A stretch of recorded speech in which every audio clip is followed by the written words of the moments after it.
Hello, welcome to FX PhD. My name is Matt Leonard and this is class number 2 of Katana 101. So in this class we're going to try and spend the entire time going through a mini project, but we're going to need to just get a few things sorted as we go along. So this is Katana 1.1 version 1. I think they're up to version 5 at the moment, which I should have installed by next lesson. So you can see this is the standard layout. Hopefully if you've just installed Katana, yours is going to look pretty much like this. We're not going to really spend too much time messing around with the layout. There's a couple of things that I like to do which you may also find useful. The first thing is you have this tab over here on the bottom right called Viewer. This is your kind of 3D perspective view. I tend to like to have that in the middle.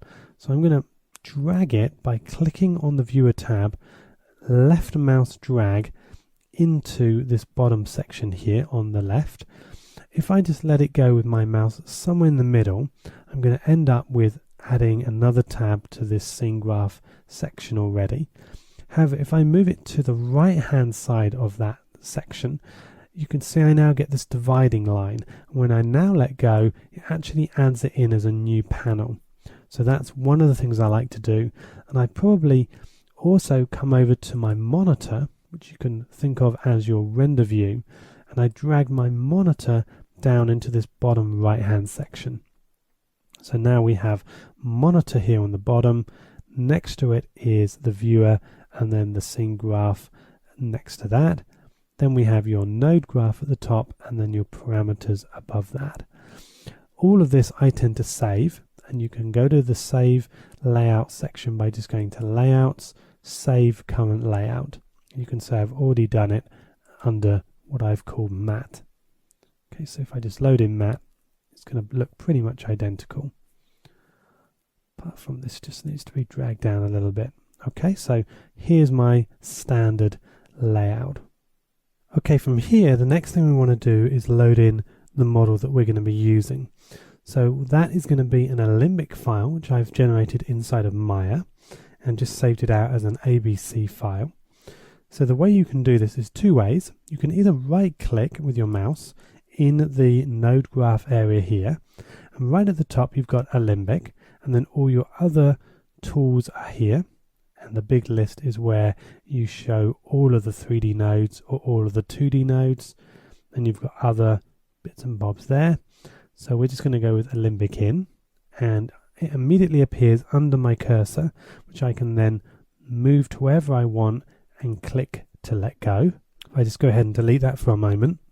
The other way is also to press Tab, and then this gives you again a big list of all the commands, and you can just type the name you want. So AL, and then you get Alembic, and then again it's under my cursor until I click to let go.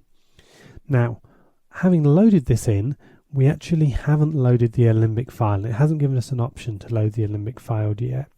So I can do that by double clicking the node, and then over here in the parameters section, this is where I can control the actual node itself. So I want to go to ABC Asset, click on the down arrow on the far right hand side and go to Browse, and that then brings up this window that enables me to go and look for that file. So I know it's on my desktop under Katana 101, class 01, or rather class 02, and then geometry. And here is the robot file, which I'm going to just click and accept to load. Now, having done that, not a lot seems to have changed. What you may have noticed though is that the scene graph is now showing us this root. And it's the root which is now kind of the Alembic file that we've loaded. But still we're not seeing anything down here in our viewer, which you may have expected, because this clearly looks like somewhere where some wireframe or your model might appear. Now the reason why you're not seeing it is because this section of our scene graph is closed up. And if you remember last week, we said as you open up things in the scene graph, it basically populates Katana, and Katana shows you it in different ways, either as a bounding box or as the actual geometry itself. So as I begin to drill down into my model, so I open up the root and then I can see world. world shows me geometry, geometry shows me the scene graph generator, and then the scene graph generator shows me the model. And there it is in its bounding box stage. Now, what are these other things in the background, and how am I even rotating around all this? Well, let's deal with navigation first. It's slightly different in different areas of the interface. So up here in the node graph, the left mouse button enables you to click and drag the node itself, whereas the middle mouse button enables you to actually pan around, and the right mouse button enables you to bring up the menus. Okay, so left mouse button is click and select and move the node. Middle mouse button is to pan around in the node graph, though it's hard to tell the difference. And then right mouse button brings up the menu that we've talked about earlier. In the viewer, however, the left mouse button enables you to select an object. The middle mouse button enables you to pan, and the right mouse button enables you to zoom. If you want to orbit, you hold down the control button and use the left mouse button. So with the, not the control, apologies, with the Alt button, Alt and left mouse button orbits around.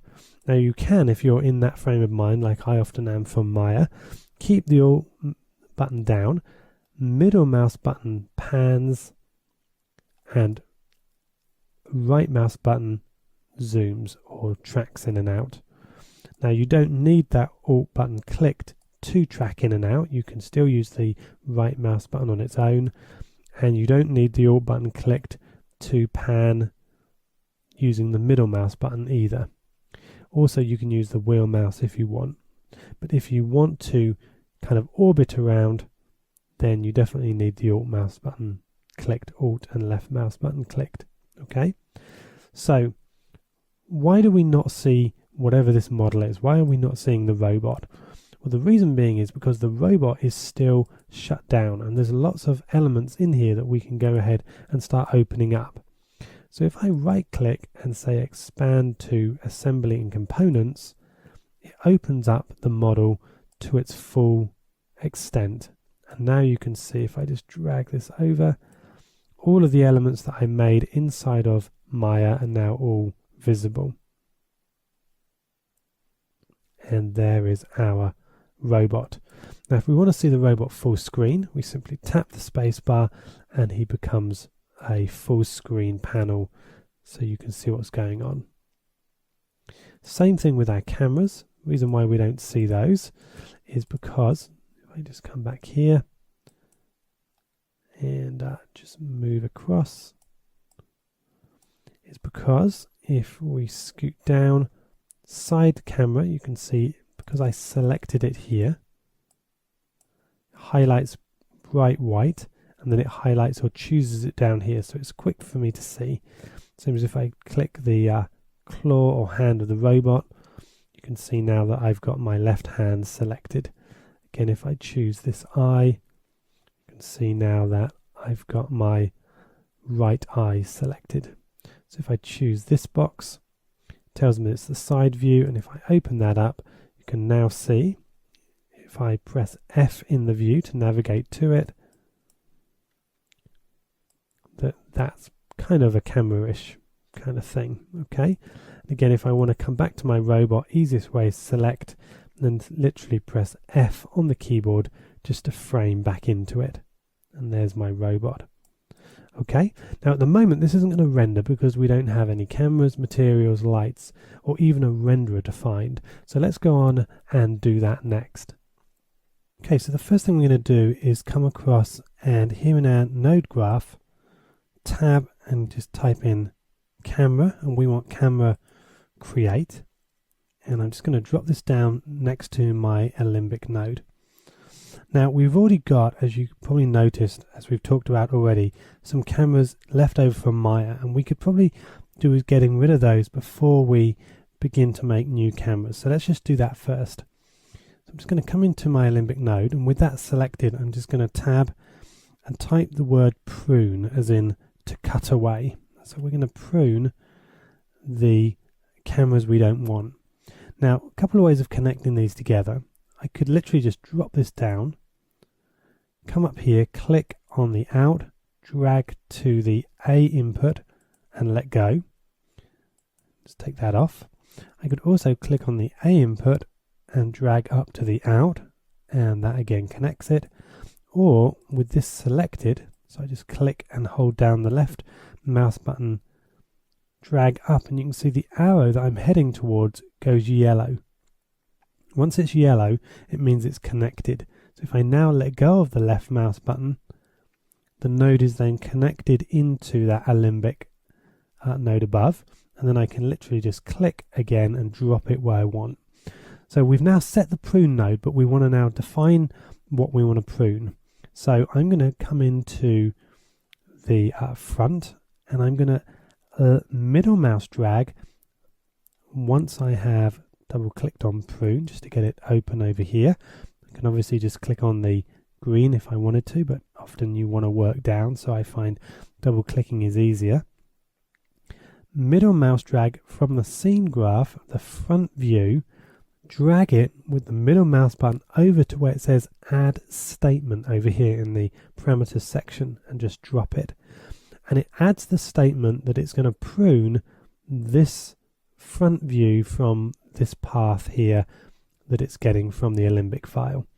So I'm going to come again and just grab the perspective view, middle drag over, and if I drag that on statement, it's simply going to switch the front view with the perspective view, which isn't what I want. I want to keep adding it. So I'm going to come over and I'm going to drop it into this section instead. And as I'm doing that, you're probably noticing that they're disappearing from here. And the reason why they're disappearing is because not only are we actually adjusting the prune by having the green box selected and therefore it open in the parameters section, but we're also viewing it at the scene graph and viewer position here, which is why as we're making updates, it's adjusting what we're viewing. If I was to have this selected to blue, you'll notice now that not only are the front and perspective still there, but as we begin to make changes, so if I take the side and drag it in and let go, they're not deleting now because we're viewing up here, and we're therefore viewing not at the point in which we're pruning, but up the point above. So it's pretty standard hierarchy kind of methodology. So again, the top view in, and now we've pruned the perspective, front, side and top. If I now come to here and literally just click on the blue, you'll notice that all those have disappeared, and in our viewer they have also gone. So now we've got a clean slate ready to start using the camera. So let's come to create camera. I'm again going to just click on the green box here, and you can see we have lots of information about our camera. It's a perspective camera, its field of view is 70mm. I'm going to take a 50mm lens because I think that's going to look a little bit nicer. Everything else I'm going to pretty much leave as is. Now, I now want to connect that camera into the rest of our scene. So I'm going to use a merge node to do that. So I'm going to go with a merge. I'm going to drop the merge under the camera. I'm going to take the camera, drag it down to the merge and let go. And that's gone into input 0. Then I'm going to take the prune and drag that into, you can see we now have two options. I can either drag it into the box that appears there. That will replace input 0 with this one, like so. And again, back into the box replaces. Or I can make a new input simply by dragging into this kind of little box here. So now that I have two inputs, input O and input 1, or 0 and 1.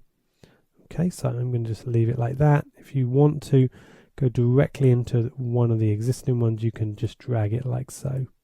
Okay, so pretty straightforward as you would expect. Now, if I was to view this merge node at this point, you can see that down here I now have a camera, and if I open my camera, you can see the camera has appeared at the middle of world space, which is where all these things get put. So how do I look through the camera? Well, I can either come to perspective and choose camera here, and now I'm looking through the camera. Let's go back to perspective. Or I can take my camera, middle drag it into the viewer and let it go. Actually grab the camera itself into the middle view, and then I can actually now navigate around like you would in Maya. So again, I'm just holding down Control. So again, I'm just holding down Alt and just dragging with the left, middle and right mouse buttons just until I get this where I want it. So now we have our camera in position all lined up. This green box represents what's actually going to be rendered. Okay, so anything outside the green box isn't going to get rendered, and it's square because by default Katana is giving us a 512 by 512 output. Okay, so that is what we're getting. So let's now go ahead and make some materials, because that's another thing we're going to need. So I'm going to right click and I'm going to come down, and what I want to do is create a material or material stack, and I'm going to go with just a material node. Now the difference between a material and a material stack is whether you want to create one texture or shader, one material, or multiple, and I'm just going to create one for the time being. So here it is. I'm going to feed it into my merge node, and it goes. And on my material, if I double click on it, you can see that I have the name of the material. So I'm going to call this red metal. The type of material is, it's going to create a new one, and I'm going to add a shader, and I'm going to say that the shader I'm going to use is going to be an Arnold surface shader. Then I come down to here, and on the Arnold surface shader, it's now going to give me an option as to what type of shader I want. So I'm going to go with a standard shader. So I'm going to choose standard, and now it has all of the parameters for that shader. So if I press space, you can see it goes full screen, and now I can get to all of the parameters for that standard Arnold surface shader. So you've got things like the diffuse color, the specular, reflection, etc., etc. Okay, and all of these KD, KS, KM, KSN, I'll be giving you a list of all those, what they mean a bit later on in the term. Okay, for the time being, all we need to know is this is going to make us a white diffuse material with no specular highlight on it, and if it did have a specular highlight, which it doesn't, it would be white as well. So let's just assign that to the robot, and then we'll tweak it. So we'll come back here, and we will go ahead and we'll now assign that straight to the robot that we have.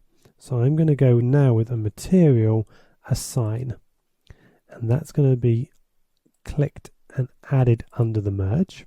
Double click on it just so that it's loaded both in the scene graph at that point, so we see the robot again, and it's also assigned and opened in the parameters panel. So what I want to do is I want to say take my robot, middle drag up to the add statement, and that's going to say the robot is now being assigned as a statement to the material assign node. It then wants to know, well, what material do I want to assign to the robot? Well, that's easy. I come down to the bottom, and at the very bottom here I have my materials, and I have my red material that I created. So I'm going to middle drag the red material into the material assign slot. Now we have the red material assigned to the robot. Now we're not done yet. We have to now define what the actual renderer is we're going to use, because at the moment we have no renderer. So let's do that next.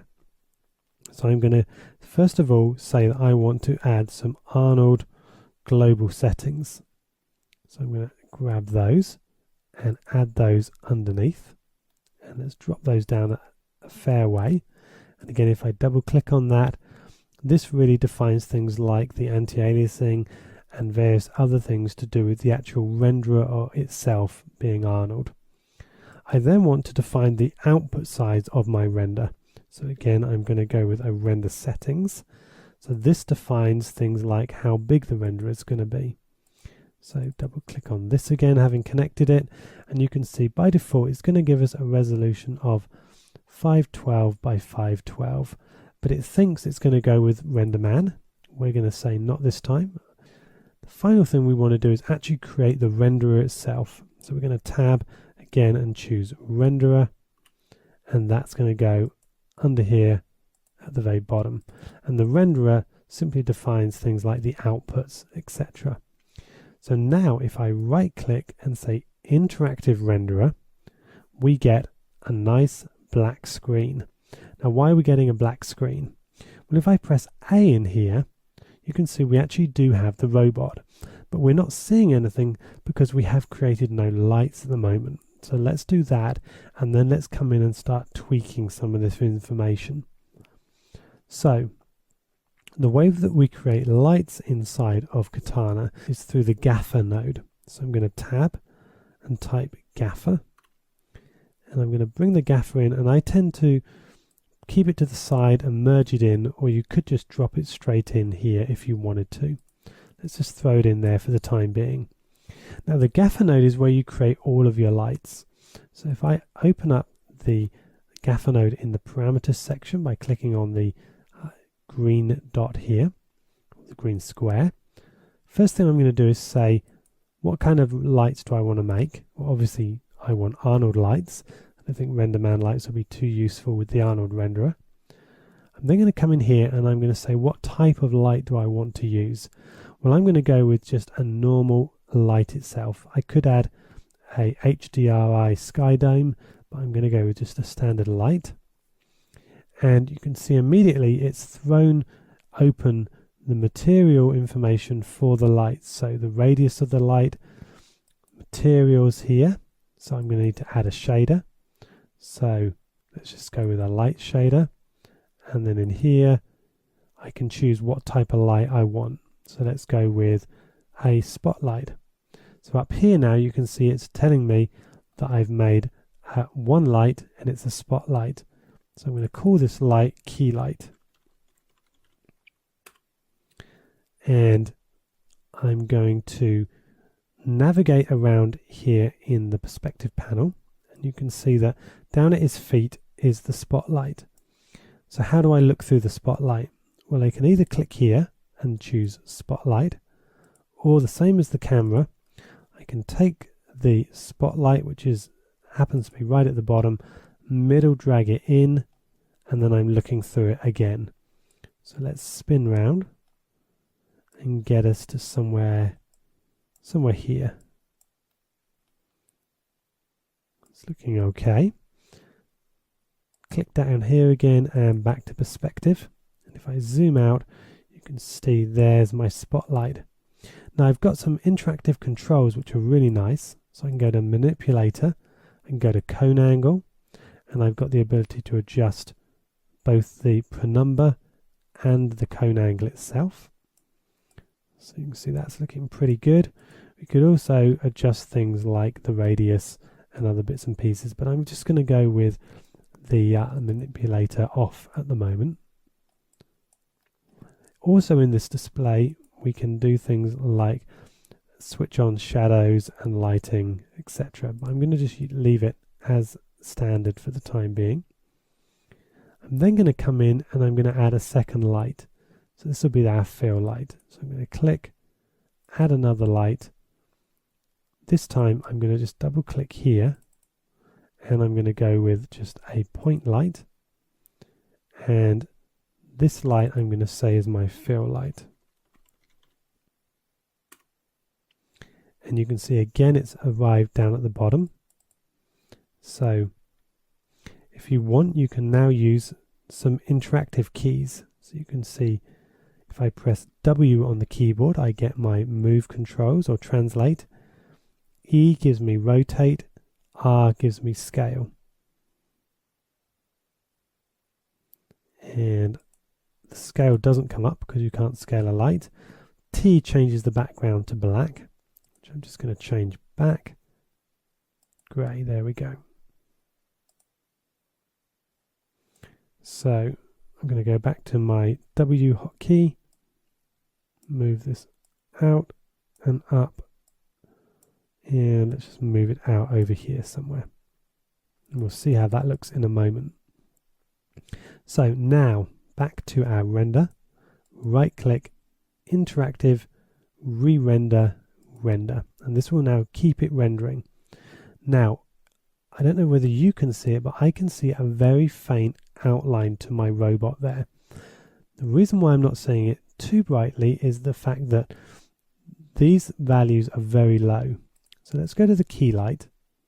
Let's scroll down and you can see that we have intensity of 1, but the exposure is set to 0.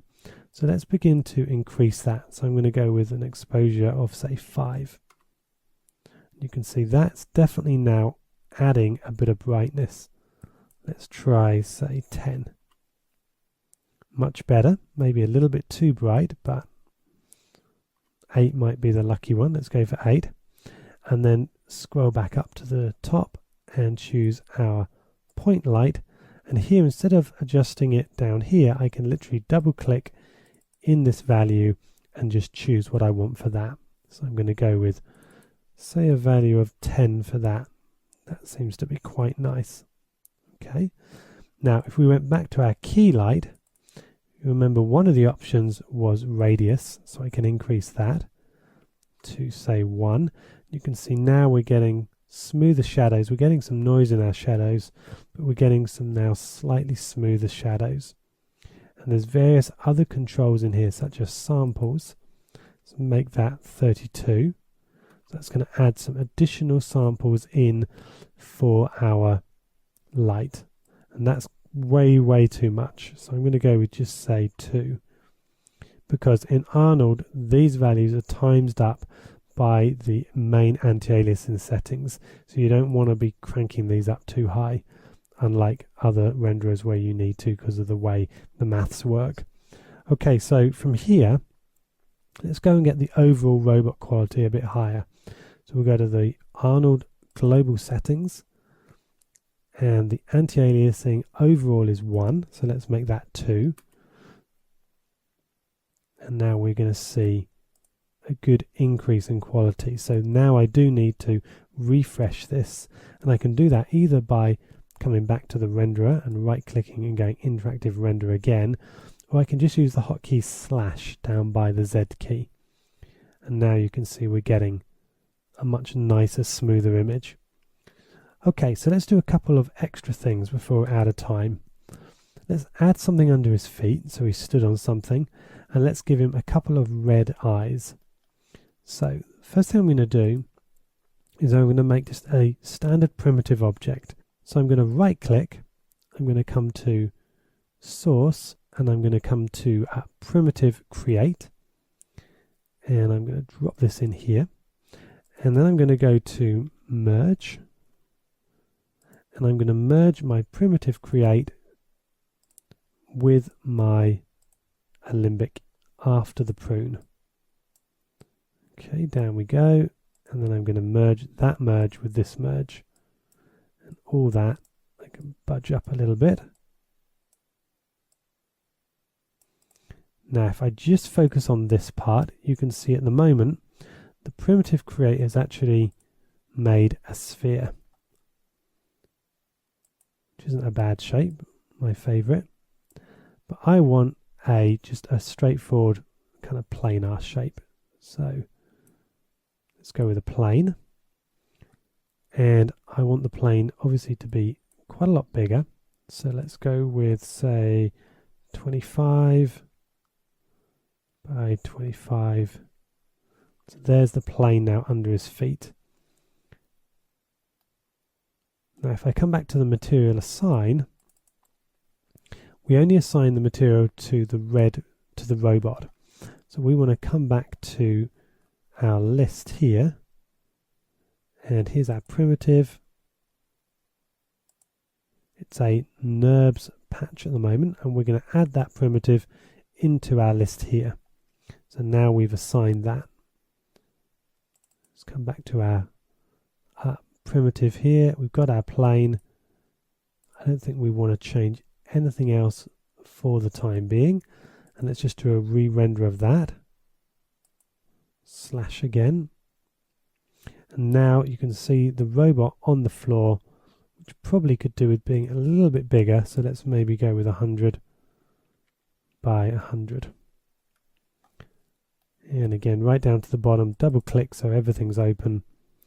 Let's just line up our camera. So again, scroll down to your camera, middle drag in, and maybe just go with slightly better view, maybe there. And again, right click, interactive renderer, and now we can see everything that we've got in the scene. Now, next thing we promised to do is make the eyes a different color. So we're going to do that by making another material. So I'm going to tab, type material again. This time, this material I'm going to call red eyes. And I'm going to create, again, a new material, add a shader. It's going to be an Arnold shader. Here, again, I'm going to come in and just make a standard shader. And the standard shader is going to be, once we open it, we're going to go with a diffuse color of red. So diffuse here, click, let's go with a nice red,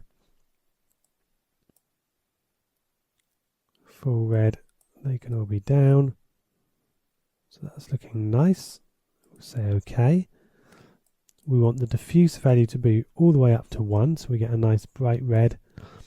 Not too bothered about having specular information, but let's just have maybe a little bit, 0.2, and we'll just keep it as a white highlight and make it a sharper highlight, so maybe a Fong style. Okay, specular roughness I'm going to bring down just a little bit, 2.5. Now what's a shame is there's no kind of mirror, there's no kind of ball or swatch that you can see, so you really have to kind of guess your way through and then assign it and hope once you've assigned it you're roughly in the ballpark, and then you tweak once it's in the interactive renderer. So I'm going to merge my two materials together. You don't need to, but I like to do it. Merge, merge, and then this goes back into our main merge here. We've then got this material as assigned, which at the moment, if we remember, is assigning it directly to the robot. Now, the robot is really kind of the top level, so that's assigning it to everything. Let's see what happens if we now make another material assign underneath this and tell it to do something else. So this time, a second material assign.